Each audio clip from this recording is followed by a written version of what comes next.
ਦਰਸ਼ਕੋ break ਤੋਂ ਬਾਅਦ ਤੁਹਾਡਾ ਸਭ ਦਾ ਭਰਪੂਰ ਸਵਾਗਤ ਹੈ। ਹੁਣ ਆਪਾਂ ਇਸ ਵਾਲੇ ਸੈਗਮੈਂਟ ਦੇ ਵਿੱਚ ਡਿਸਕਸ ਕਰਨ ਜਾ ਰਹੇ ਹਾਂ ਕਸ਼ਮੀਰ ਮੁੱਦੇ ਨੂੰ। ਸੋ 157 ਦਿਨ ਹੋ ਚੁੱਕੇ ਨੇ ਲੋਕਡਾਊਨ ਹੋਇਆ ਨੂੰ, ਕਸ਼ਮੀਰੀਆਂ ਨੂੰ ਖੁੱਲੀ ਜੇਲ੍ਹ ਵਿੱਚ ਡੱਕਿਆ ਹੋਇਆ ਹੈ। ਸੋ ਇਸ ਉੱਪਰ ਲਗਾਤਾਰਤਾ ਨਾਲ TV 84 ਐਂਡ ਡਾਕਟਰ ਸਾਹਿਬ ਹਮੇਸ਼ਾ ਤਰ੍ਹਾਂ ਆਪਣੇ ਵਿਚਾਰ ਤੁਹਾਡੇ ਨਾਲ ਸਾਂਝੇ ਕਰਦੇ ਨੇ। ਸੋ ਅੱਜ ਵੀ ਕਰਨ ਜਾ ਰਹੇ ਨੇ। ਸੋ ਅਸੀਂ ਚਾਹਾਂਗੇ ਕਿ ਤੁਸੀਂ ਸਾਡੇ ਨਾਲ ਇਸੇ ਤਰ੍ਹਾਂ ਹੀ ਜੁੜੇ ਰਹਿਣਾ।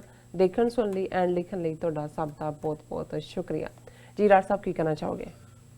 ਦੇਖੋ, ਕਸ਼ਮੀਰ ਵਾਦੀ ਚਿਨਾਰਾਂ ਦੇ ਵੀ ਹੰਝੂ ਤੇ ਲੋਕਾਂ ਦੇ ਵੀ ਹੰਝੂ ਜੀ ਉਹ ਅਨਇੰਟਰਪਟਡ ਵਗ ਰਹੇ ਨੇ। ਬਿਲਕੁਲ। ਔਰ ਅੰਦਰ ਕੀ ਚੱਲ ਰਿਹਾ ਹੈ, ਕੀ ਹੋ ਰਿਹਾ ਹੈ, 80 ਲੱਖ ਦੀ ਗਿਣਤੀ ਬਹੁਤ ਵੱਡੀ ਹੁੰਦੀ ਹੈ।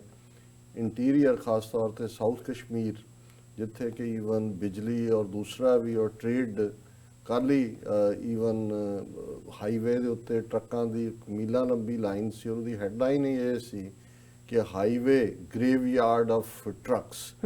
ਕੋਈ ਕਾਰੋਬਾਰ ਨਹੀਂ, ਲੇਕਿਨ ਜਿਨ੍ਹਾਂ ਨੇ ਡਿਸੈਪਸ਼ਨ ਦੇਣੀ ਹੈ, ਧੋਖਾ ਦੇਣਾ ਹੈ, ਝੂਠ ਵੇਚਣਾ ਹੈ, ਉਹਨਾਂ ਨੂੰ ਇਹ ਕਿਤੇ ਨਾ ਕਿਤੇ ਇੱਕ ਪਾਸੇ ਭਾਰਤ ਕਲੇਮ ਕਰਦਾ ਜੀ ਕਸ਼ਮੀਰ ਸਾਡਾ ਇੰਟਰਨਲ ਮੈਟਰ ਹੈ, Pakistan has nothing to do with it, international community has nothing to do with it. ਇਹਦੇ ਬਾਵਜੂਦ ਜਿਵੇਂ ਅਸੀਂ ਜ਼ਿਕਰ ਕੀਤਾ ਸੀ ਕਿ ਉਹਨਾਂ ਨੇ 15 ਦੇਸ਼ਾਂ ਦੇ ਜਿਹੜੇ ਐਂਬੈਸਡਰ ਨੇ, ਐਨਵॉय ਨੇ, ਉਹਨਾਂ ਦਾ ਪਹਿਲਾਂ ਇਹਨਾਂ ਨੇ ਯੂਰਪੀਅਨ ਪਾਰਲੀਮੈਂਟ ਦੇ 23 ਮੈਂਬਰ ਜਿਹੜੇ ਇਹਨਾਂ ਦੇ ਇੱਕ ਥਿੰਕ ਟੈਂਕ ਦੇ ਨਾਂ ਥੱਲੇ ਇੰਡੀਅਨ ਏਜੰਸੀਆਂ ਦਾ ਨੈਟਵਰਕ ਸੀ। ਉਦੋਂ ਜ਼ਾਹਰ ਹੈ ਯੂਰਪੀਅਨ ਪਾਰਲੀਮੈਂਟ ਨੇ ਵੀ ਕਿਹਾ ਕਿ ਸਾਡਾ ਕੋਈ ਅਫੀਸ਼ੀਅਲ ਡੈਲੀਗੇਸ਼ਨ ਨਹੀਂ, ਤਾਂ ਇੰਡੀਅਨ ਗਵਰਨਮੈਂਟ ਨੂੰ ਵੀ ਕਹਿਣਾ ਪਿਆ ਕਿ ਜੀ ਇਹਦਾ ਨਾਲ ਇਹ ਪ੍ਰਾਈਵੇਟ ਸੀ ਕਿਉਂਕਿ ਉਹ ਐਕਸਪੋਜ਼ ਹੋ ਗਏ।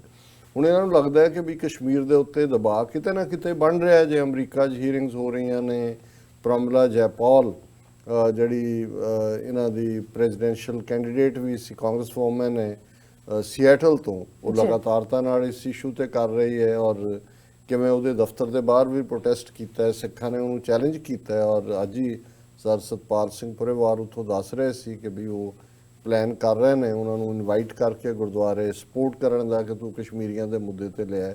ਉਹਨਾਂ ਦਾ ਸਕੈਜੂਲ ਬਿਜ਼ੀ ਆ, ਹੋ ਸਕਦਾ ਉਹਨਾਂ ਦੇ ਆਫਿਸ 'ਚ ਹੀ ਸਿੱਖ ਡੈਲੀਗੇਸ਼ਨ ਉਹਨਾਂ ਨੂੰ ਮਿਲੇ। ਔਰ ਇਹਦੇ ਬਾਵਜੂਦ ਕਿ ਇਹ ਜਿਹੜੇ ਹੁਣ ਜਿਹੜੇ ਇਹਨਾਂ ਨੇ 15 ਐਨਵॉय ਲਿਆਂਦੇ, ਪਹਿਲਾਂ ਤਾਂ ਸੀ ਕਿ ਯੂਰਪੀਅਨ ਵੀ ਹੋਣਗੀਆਂ ਕੰਟਰੀਜ਼, ਅਮਰੀਕਨ ਜ਼ਰੂਰ ਐਂਬੈਸਡਰ ਹੈਗਾ, ਬਾਕੀ ਜਿਹੜੇ ਨੇ ਉਹਨਾਂ ਨੇ ਕਿਹਾ ਜੀ ਨਹੀਂ ਅਸੀਂ ਫਰੀडम ਨਾਲ ਜਾਣਾ ਚਾਹੁੰਦੇ ਹਾਂ। ਬਈ ਹੁਣ ਜਦੋਂ ਤੁਸੀਂ ਟੇਲਰਡ, ਟਿਊਟਰਡ, ਗਾਈਡਡ, ਕਿਊਰੇਟਡ ਇਹ ਲਫ਼ਜ਼ ਸਾਰੇ ਇਸਤੇਮਾਲ, ਆਰਕੈਸਟ੍ਰੇਟਡ ਇਹ ਸਾਰੇ ਲਫ਼ਜ਼ ਇਸਤੇਮਾਲ ਕਰਦੇ ਹੋ, ਉਹਦਾ ਮਤਲਬ ਹੈ ਕਿ ਵੀ ਤੁਹਾਨੂੰ ਉੱਥੇ ਕੀ ਲਿਜਾਇਆ ਜਾਂਦਾ ਜਿੱਥੇ ਕੋਈ ਚਾਹੁੰਦੇ ਨੇ। ਜਿਹੜੇ ਤੁਹਾਨੂੰ ਇਨਵਾਈਟ ਕਰ ਰਹੇ ਨੇ ਉਨੇ ਕੁ ਲੋਕ ਉਹਨਾਂ ਨੇ ਹੈਂਡ ਪਿਕ ਕੀਤੇ ਹੁੰਦੇ ਨੇ। ਔਰ ਜਿਹੜੇ ਐਂਬੈਸਡਰ ਗਏ ਨੇ ਡੈਲੀਗੇਸ਼ਨ ਐਨਵॉयਜ਼ ਦਾ, ਉਹਨਾਂ United States, Norway, South Korea, Vietnam, Philippines, Maldives, Morocco, Argentina, Niger, Nigeria, Guyana, Fiji and Bangladesh. ਔਰ ਉਹਦੇ 'ਚ ਉਹਨਾਂ ਨੇ ਪਹਿਲਾਂ ਆਰਮੀ ਦੇ ਨਾਲ ਇੰਟਰੈਕਸ਼ਨ ਕੀਤਾ, ਸ਼੍ਰੀਨਗਰ ਬੇਸ 15 ਕੋਪਸ ਦੇ ਨਾਲ। ਫਿਰ ਪ੍ਰਾਈਵੇਟ ਹੋਟਲ 'ਚ ਉਹਨਾਂ ਨੇ 2-4 ਉਹ ਲੀਡਰ ਜਿਨ੍ਹਾਂ ਨੂੰ PDP ਨੇ ਕੱਢ ਦਿੱਤਾ ਉਹਨਾਂ ਨੂੰ ਉਹਨਾਂ ਨੇ ਮਿਲਾਇਆ। ਔਰ ਇਹ ਜਿਹੜਾ ਹੈ ਨਾਲ ਦੀ ਨਾਲ ਇੰਡੀਆ ਦਾ ਸਟ੍ਰੈਸ ਹੈ ਕਿ ਦੇਖੋ ਇਹ ਤਾਂ ਬਿਲਕੁਲ ਪੀਸਫੁਲ ਹੈ, ਲੋਕ ਬਿਲਕੁਲ ਖੁਸ਼ ਨੇ, ਲੇਕਿਨ ਪਾਕਿਸਤਾਨ ਇੰਟਰਵੀਨ ਕਰ ਰਿਹਾ। ਸੋ ਇਸੇ ਲਈ ਈਵਨ ਫਾਰੂਕ ਅਬਦੁੱਲਾ ਨੇ ਵੀ ਔਰ ਮਹਿਬੂਬਾ ਮੁਫਤੀ ਦੀ ਡਾਟਰ ਇਲਤਜ਼ਾ ਮੁਫਤੀ ਨੇ ਵੀ, ਇਹਨਾਂ ਸਾਰਿਆਂ ਨੇ ਕਿਹਾ ਕਿ ਇਹ ਸਾਰਾ ਟੇਲਰ ਟਿਊਟਰਡ ਹੈ। ਫਿਰ ਉਹਨਾਂ ਨੂੰ ਜੰਮੂ ਲਿਆਏ, ਡਾਇਰੈਕਟਰ ਜਨਰਲ ਪੁਲਿਸ ਦੇ ਨਾਲ ਮਿਲਾਇਆ, ਸਿਵਲ ਸੁਸਾਇਟੀ ਦੇ ਨਾਂ ਥੱਲੇ।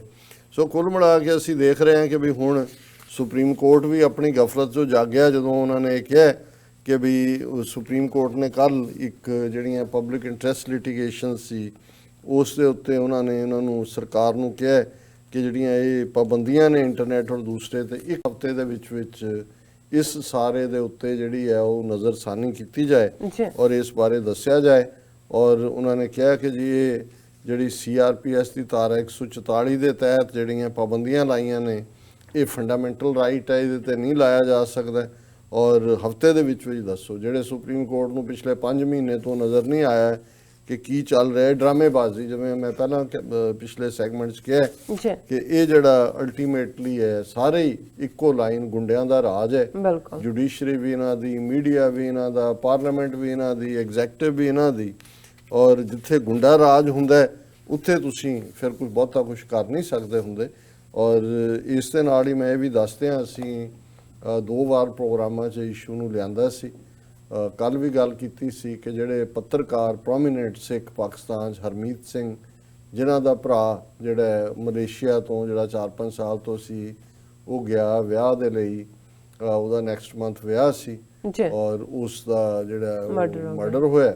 ਔਰ ਜ਼ਾਹਰ ਹੈ ਨਨਕਾਣਾ ਸਾਹਿਬ ਦੀ ਦੁਖਦ ਘਟਨਾ ਤੋਂ ਇੱਕਦਮ ਬਾਅਦ 24 ਘੰਟੇ ਦੇ ਵਿੱਚ ਹੋਇਆ ਔਰ ਇੰਡੀਅਨ ਗਵਰਨਮੈਂਟ ਨੇ, ਮੀਡੀਆ ਨੇ, ਆਫੀਸ਼ੀਅਲੀ ਵੀ ਇਸ ਦੇ ਉੱਤੇ ਇੰਡੀਅਨ ਗਵਰਨਮੈਂਟ ਨੇ ਕਿਹਾ ਕਿ ਜੀ ਇਹ ਡਿਸਕ੍ਰਿਮੀਨੇਸ਼ਨ ਹੈ। ਔਰ ਅਸੀਂ ਵੀ, ਕਿਉਂਕਿ ਮੈਂ ਹਰਮੀਤ ਸਿੰਘ ਦਾ BBC ਨੂੰ ਇੰਟਰਵਿਊ ਦੇਖਿਆ ਸੀ ਵੀ ਉਹਨੂੰ ਵੀ ਲੱਗ ਰਿਹਾ ਸੀ ਕਿ ਵੀ ਮੇਰੇ ਭਰਾ ਦੇ ਬਾਰੇ ਬੇਸ਼ੱਕ ਲੋਕਾਂ ਨੇ ਹਮਾਇਤ ਕੀਤੀ ਹੈ, ਪ੍ਰੋਟੈਸਟ ਵੀ ਹੈ, ਚੈਨਲ ਵਾਲਿਆਂ ਨੇ ਵੀ ਜਿੱਥੇ ਉਹ ਕੰਮ ਕਰਦਾ ਹੈ ਉਹ ਇਮਰਾਨ ਖਾਨ ਉਹਨਾਂ ਦੇ ਨੇੜੇ ਨੇ ਕਿਹਾ, ਪਰ ਉਹਨੂੰ ਸੀ ਕਿ ਪੁਲਿਸ ਕੋਈ ਜਿਹੜੀ ਹੈ ਪੇਸ਼ਕਦਮੀ ਨਹੀਂ ਕਰ ਰਹੀ ਔਰ ਇਸ ਦੇ ਉੱਤੇ ਕੋਈ ਕਾਰਵਾਈ ਨਹੀਂ ਹੋ ਰਹੀ ਔਰ ਇਨਸਾਫ ਹੋਣਾ ਚਾਹੀਦਾ। ਹੁਣ ਇਹ ਹਕੀਕਤ ਸਾਹਮਣੇ ਆਈ ਹੈ। ਅਸਲ 'ਚ ਕੱਲ੍ਹ ਹੀ ਜਦੋਂ ਮੈਂ ਕਰ ਵੀ ਰਿਹਾ ਸੀ ਪ੍ਰੋਗਰਾਮ, ਉਦੋਂ ਹੀ ਸਾਡੇ ਵੀਰ ਸਰ ਗੁਰਚਰਨ ਸਿੰਘ ਹਿਊਸਟਨ ਤੋਂ ਉਹਨਾਂ ਨੇ ਮੈਨੂੰ ਪਾਕਿਸਤਾਨ ਦੀ ਟ੍ਰਿਬਿਊਨ ਐਕਸਪ੍ਰੈਸ ਉਹਦੀ ਸਟੋਰੀ ਤਾਂ ਭੇਜੀ ਸੀ, ਪਰ ਮੈਂ ਕਿਉਂਕਿ ਪ੍ਰੋਗਰਾਮ ਵੀ ਕਰ ਰਿਹਾ ਸੀ ਤੇ ਮੈਂ ਉਹਨੂੰ ਡਬਲੀ ਚੈੱਕ ਕਰਨਾ ਚਾਹੁੰਦਾ ਸੀ ਔਰ ਅੱਜ ਈਵਨ PTI ਨੇ ਵੀ ਉਸੇ ਹੀ ਸਟੋਰੀ ਨੂੰ ਫਰਦਰ ਦਿੱਤਾ ਹੈ ਔਰ ਹੁਣ ਇਹ ਸਾਹਮਣੇ ਆਇਆ ਵੀ ਉਸ ਪਰਮਿੰਦਰ ਸਿੰਘ ਸ਼ਾਇਦ ਉਹਦਾ ਨਾਂ ਸੀ ਜਾਂ ਰਜਿੰਦਰ ਸਿੰਘ ਸੀ ਕਿ ਉਸ ਦੀ ਮੰਗੇਤਰ, ਹਾਂਜੀ ਮਨਿੰਦਰ ਸਿੰਘ, ਉਸ ਦੀ ਮੰਗੇਤਰ ਜਿਹੜੀ ਕਿ ਹਿੰਦੂ ਪਰਿਵਾਰ ਨਾਲ ਸੰਬੰਧਿਤ ਸੀ, ਰਜਿੰਦਰ ਕੁਮਾਰੀ ਕਿ ਕੀ ਨਾਂ ਹੈ ਉਹਦਾ, ਕਿ ਉਹਨੇ ਹੀ ਜਿਹੜਾ ਇੱਕ ਜਿਹੜਾ ਇਹ ਸਾਰੇ ਜਿਹੜੀ ਕਿਲਿੰਗ ਹੈ ਉਹਨੂੰ ਜਿਹੜਾ ਸਰੰਜਾਮ ਦਿੱਤਾ ਹੈ। 7 ਲੱਖ ਰੁਪਏ ਦੀ ਡੀਲ ਕੰਟਰੈਕਟ ਕਿਲਰਸ ਨਾਲ ਕੀਤੀ, 70,000 ਰੁਪਇਆ ਇਨੀਸ਼ੀਅਲੀ ਦਿੱਤਾ, ਉਹ ਸਾਰਾ ਕੁਝ ਉਹਨਾਂ ਨੇ ਬਰਾਮਦ ਵੀ ਕਰ ਲਿਆ, ਉਹਨੂੰ ਅਰੈਸਟ ਵੀ ਕਰ ਲਿਆ।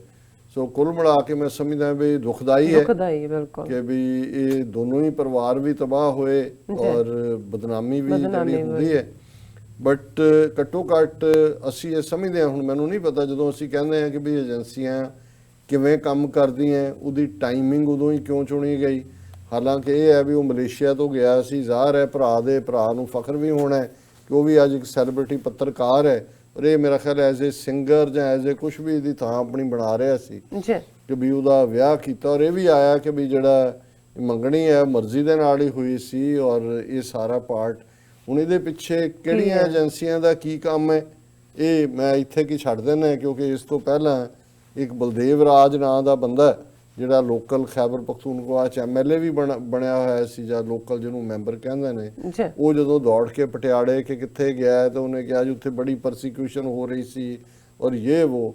ਬਾਅਦ ਦੇ ਵਿੱਚ ਸਾਹਮਣੇ ਆਇਆ ਵੀ ਈਵਨ ਉੱਥੇ ਵੀ ਜਿੱਥੇ ਉਹ ਗਏ ਪੁਲਿਸ ਸਟੇਸ਼ਨ ਦੇ ਵਿੱਚ ਉਹਦੀ ਘਰ ਵਾਲੀ ਨੇ ਜਿਹੜੀ ਆ ਉਹ ਸ਼ਿਕਾਇਤ ਕੀਤੀ ਕਿ ਵੀ ਇਹ ਜਿਹੜਾ ਟੌਰਚਰ ਕਰ ਰਿਹਾ ਔਰ ਦੂਸਰਾ ਕਰ ਰਿਹਾ।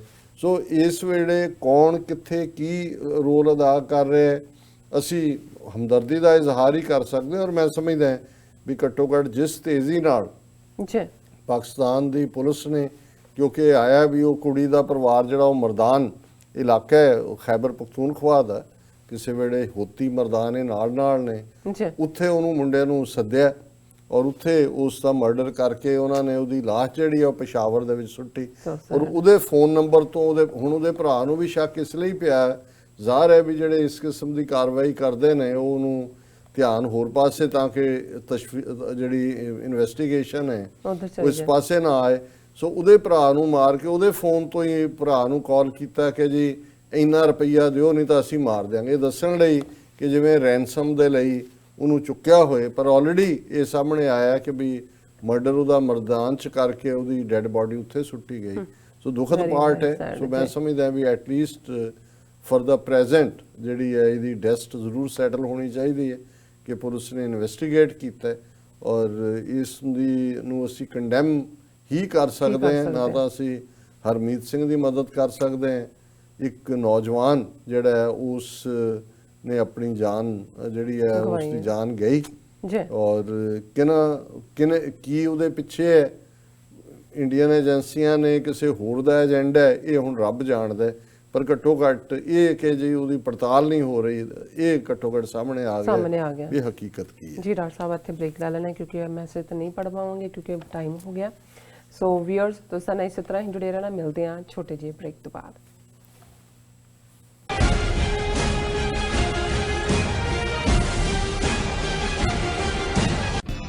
ਕਦੋਂ ਤੱਕ ਅਸੀਂ ਭਾਰਤ ਅਤੇ ਦੁਨੀਆ ਭਰ ਦੇ ਵਿੱਚ ਵਸਦੇ ਸਿੱਖਾਂ ਦੇ